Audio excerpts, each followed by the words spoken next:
Hello hello, এটা রায়হানের number না? আপনি কে বলছেন? আমি রায়হানের বন্ধু। আমি রায়হানকে কল করেছিলাম। না, এটা রায়হানের নাম্বার না। ও দুঃখিত, আমি মনে হয় ভুলে রং নাম্বারে ডায়াল করে ফেলেছি। হ্যালো হ্যালো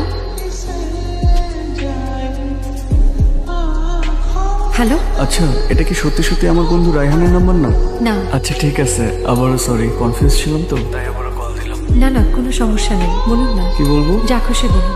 আপনার কণ্ঠ বেশ সুন্দর, শুনতে ভালো লাগছে। অচেনা মানুষের কণ্ঠস্বরের ভার আপনি নিতে পারবেন না। কিভাবে নিতে পারবো সেটা না হয় শেখান। আমি ভালো শিক্ষকও না যে এক শব্দে আপনাকে মহাভারত শেখাবো। আমি রাখলাম।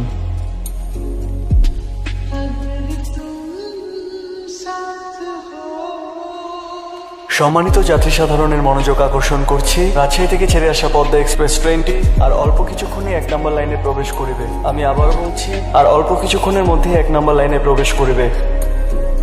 আচ্ছা শুনছেন? জি বলুন। এই যে অ্যানাউন্সমেন্টটা হচ্ছে, এটা কার ভয়েস? ওনার নাম হাসান। জি হ্যালো। হ্যালো, আমি রূপা। আপনি আমাকে চিনবেন না বোধহয়। বেশ কয়েকদিন আগে আপনি আপনার এক বন্ধুকে কল করতে গিয়ে এই নাম্বারে ফোন করেছিলেন। ও হ্যাঁ, জি বলুন। আসলে বিষয়টা খুব অদ্ভুত। সেদিন আমার কাজিনকে ট্রেনে উঠিয়ে দিতে গিয়ে আমি একটা কণ্ঠস্বর শুনতে পাই। আমি নিশ্চিত এই কণ্ঠস্বর আপনার, তাই ভাবলাম আপনাকে একটা কল করি। আপনি আমার বাসার নাম্বার কোত্থেকে পেলেন? এটা তো পাওয়ার কথা না। শুনেছি মন থেকে চাইলে বিধাতাকেও পাওয়া যায়, সেখানে আপনার বাসার নাম্বার তো খুব সহজ বিষয়। আচ্ছা এখন বলুন কি চান? যদি বলি আপনার কণ্ঠস্বর শুনে আপনাকে দেখার খুব ইচ্ছে হচ্ছে, তাহলে কি খুব অন্যায় হবে? মানুষ দূর থেকে সুন্দর, কাছে টেনে কেন অসুন্দর বানাতে যাচ্ছে? রাত অনেক হয়েছে, ভালো থাকুন।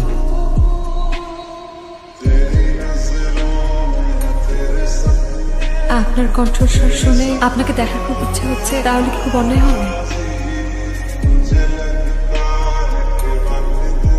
একটা পুরুষের কণ্ঠ এত সুন্দর হয় কিভাবে?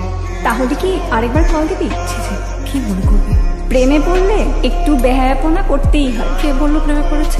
রং নাম্বার একটা ফোন আসলো আর প্রেম হয়ে গেল? এভাবে প্রেম হয় না। শোন, প্রেম কখনো ব্যাকরণ মেনে আসে না, জাস্ট হয়ে যায়।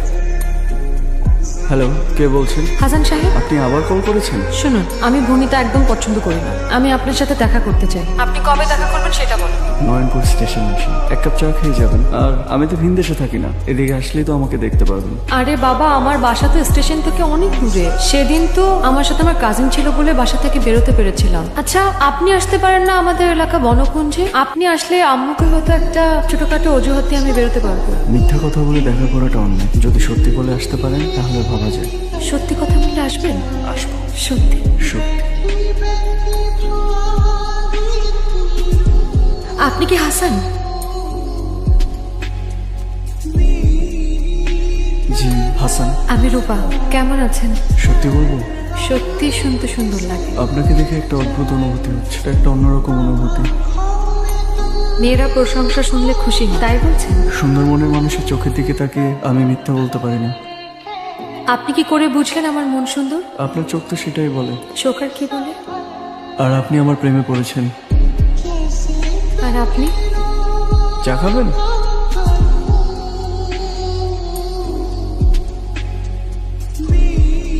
আপনার কণ্ঠে কি আছে বলুন তো? আমাকে বেহায়া বানিয়েছে।